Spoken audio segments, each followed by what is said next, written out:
Hi. I just was gonna, I guess, do a quick vlog. Like, ever since I just sent you that text about the thigh gap, which I saw when he was nude, and I was like, I've never noticed that before. But, and I remember long ago, you saying you wished you had Paul's body. um, that would be weird to see your head on Paul's body. But I guess it would be, you'd want it feminized somewhat, not as hairy. It's alright about this issue. I've been having a hard time with Poppy. Exactly a week ago, she started having her fevers, which went through Friday. And then Saturday, Sunday, when Paul was here, I think she was cranky. But she was also, she was really lethargic. Not cranky. She would just like sleep all day and then go to bed. And then Monday, Tuesday, she was from hell. And I don't think Paul fully got what I was saying until Tuesday, his day off. She seemed perkier, and he even texted me. They went outside. He texted me, she's all better. And they played the kickball around the yard, and I couldn't go out because Susan was out with her kid, and I'm insane. But anyway, then they went walking down to the beach. They walked along the beach, and having fun until it came time to walk up the stairs. And she was like, I'm not walking up the stairs, you have to carry me. Instead of just being like, I'm so tired, will you help me? Like she was just like immediately demanding and like this horrible tone that makes you not like her. Because she's like, you have to. And I guess he got her to walk up the stairs. They just went slowly. And then they come through the parking lot and they get to like the first house on Twilight after the beach. And she sits on a curb and she's like, carry me. And he's like, I cannot carry you home. You're a lot bigger. I can't do it. And she's like, then I'm going to stay here. And he was like, okay. And, but then he was like, that's in his mind. He was like, that's fucked up. If anyone sees this little girl who's so tiny, she looks younger than 6, like just sitting there, like all like huddled. And so he's like, I can't do that. I don't know why he just didn't call me and say, come down and get us. But he was like, all right. He's like, then again, he was like, I'm just gonna go up the hill and I'll get the car and I'll come back for you. And he planned to walk really fast / run. And but then he kept like being like, oh, the fuck, like what if someone, like this could just be a disaster. Like people are so little girl, where's your mother and father? Like, and she could be like, my daddy left me here. So he was kind of like walking slow and looking back to her and thinking like, oh, what do I do? And she was like, walk faster. And so he walked back to her and he was like, look, I am not leaving you here. I cannot carry you home. Why don't we compromise and I'll carry you up to that point and then you walk a block and then I'll carry you and we'll just take turns. She's like, no, you will carry me. And she sat down and she wouldn't budge. She wouldn't compromise. She wouldn't budge. And it's at that point that he calls me and he's like, how could you come and get us? We're down by the beach. I was like, okay. But right before he called me, the doorbell rang and I was sitting on the couch on the door side of the couch where if someone were to peek in, they wouldn't see me. But if you're on the other end of the couch, a peeking person can see you. So anyway, fortunately, I was on the invisible side of the couch. They rang the doorbell, and immediately I start feeling PTSD, and I'm like trying to talk my way out of it. Like, I don't have to answer the door. There's no obligation. I don't have to answer the phone. I don't have to answer the door. I wish we had a peephole.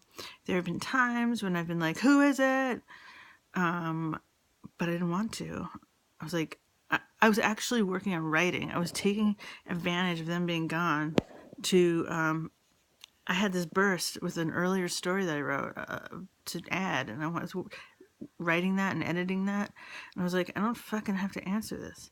And like a minute went by and the doorbell rang again, like too long an amount of time. And now I'm like, I started getting really, really scared. Like they're just standing out there.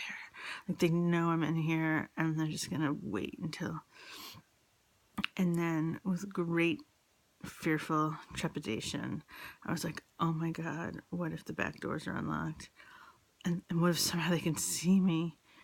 What if they're already on their way to the back? And so I like slowly, it was painful, walked to the back door and locked it. And I knew that the playroom door was locked.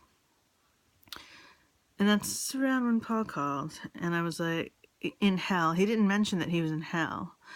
But I was like, okay. I was like, I'll come down as soon as I can, but I'm having PTSD. Like someone just rang the bell 3 times. Did I mention that? When I was over by the doors, the bell rang again. I don't remember if I just said that. The bell rang 3 times with long intervals between the rings. That's fucked up.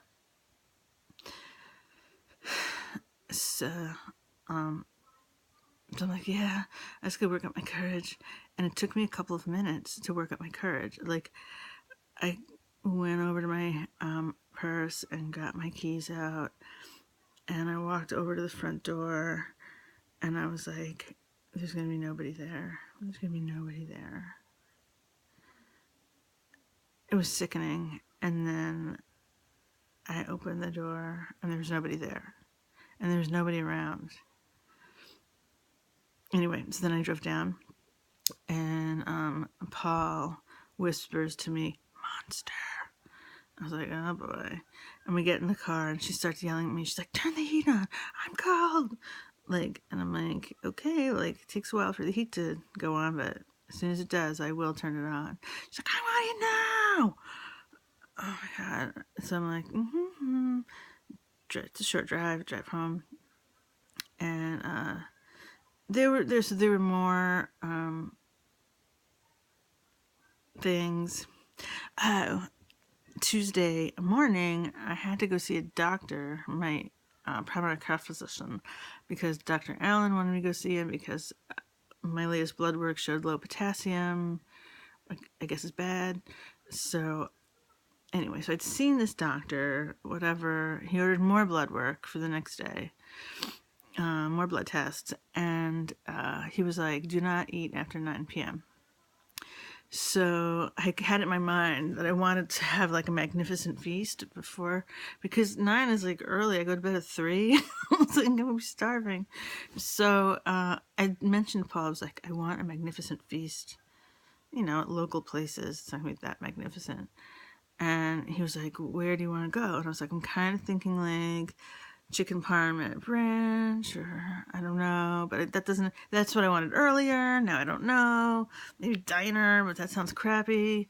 And I'm so sick of hibachi Japanese and blah, blah, blah. And then Poppy wanders into the conversation and is sitting like on both our laps, like just kind of between us.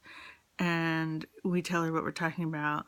And a few days earlier, Paul got some slices to bring home from Branch, and they were really shitty. It was like right before they were closing, and they were like burned.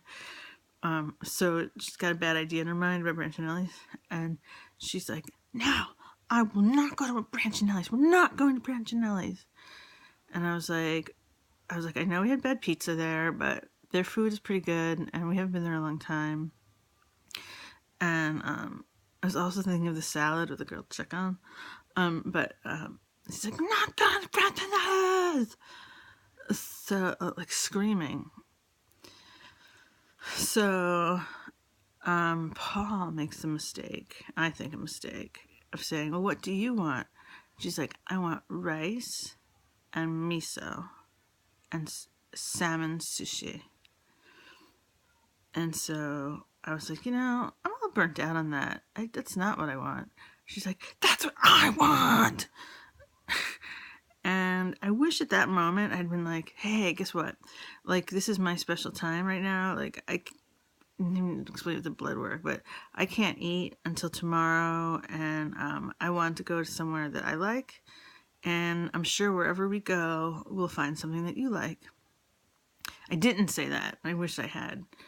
I was just like getting really overwhelmed by her, like interfering, squiggling on her lap, screaming at us.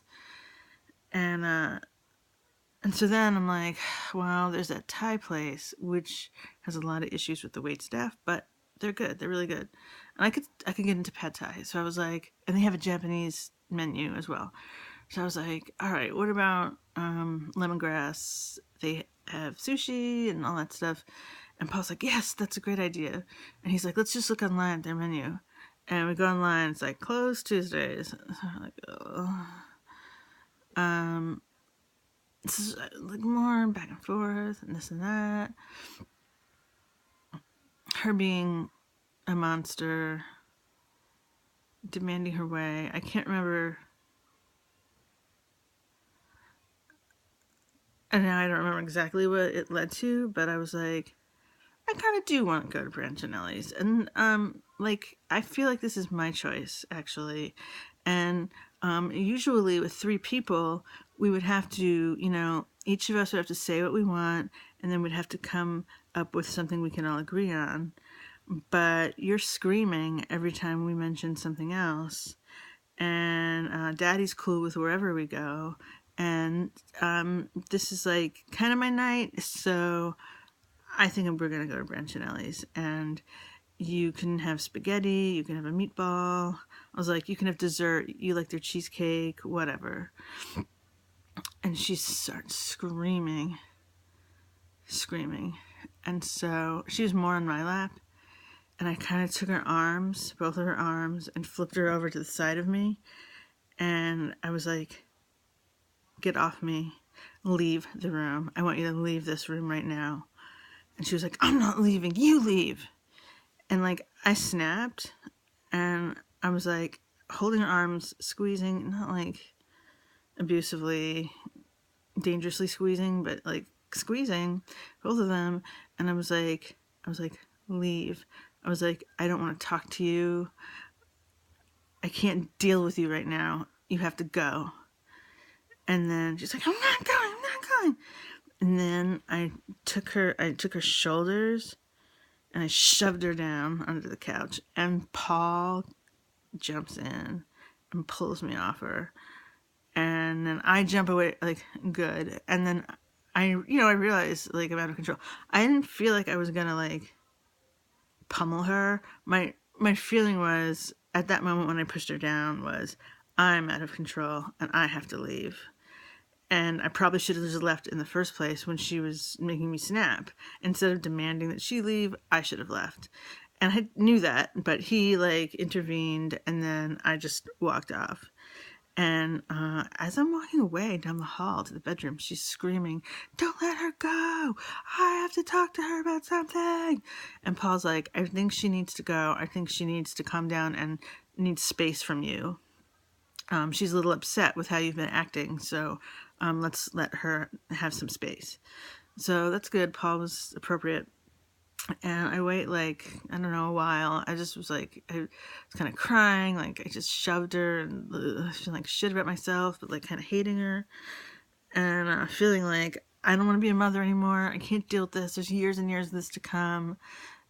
Each developmental stage is going to be harder and harder. Like, what happened to my baby? She never had tantrums when she was 2 or 3, which is, like, the tantrum time. Like, 6-year-old tantrums, like, I don't know. So anyway, eventually I go back, and she's calmer.